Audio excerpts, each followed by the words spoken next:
పురుష, పండిత, పామర, కుల, మత, వర్ణ, వర్గ, ధనిక, పేద, ఏ కారణాల చేతనైనా వీళ్ళు నా వాళ్ళు, మిగిలిన వాళ్ళు కారు అన్న భావన పెంపొందించుకొనరాదు. ఎక్కడి కుటుంబం అక్కడే. నువ్వు ఇంట్లో ఉన్నావు, నీ భార్య, నీ బిడ్డలు, నీ తల్లి, నీ తండ్రి, నీ అన్నదమ్ములు.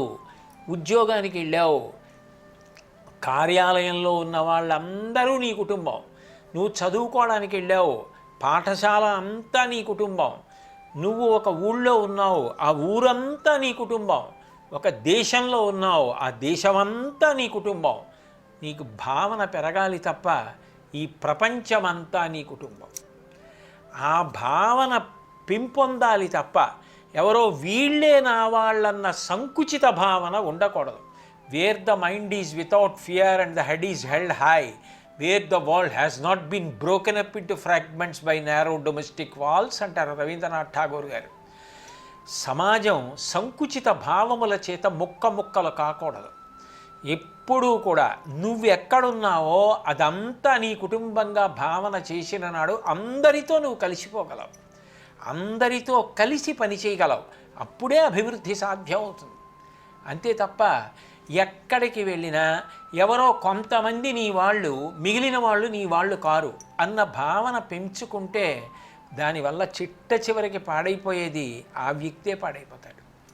అట్లా ఉండకూడదు. నువ్వు ఎక్కడికి వెడితే అది నీ కుటుంబం కింద భావించాలి. ఇందాక నేను చెప్పానే, ఇంట్లో ఉంటే అది కుటుంబం, పాఠశాలకి వెడితే పాఠశాల అంతా తన కుటుంబం, ఊళ్ళోకి వెడితే ఊరంతా తన కుటుంబం. అందరి శ్రేయస్సు చూడగలడు, అందరినీ ప్రేమించగలడు. అట్లా ఉండగలగాలి.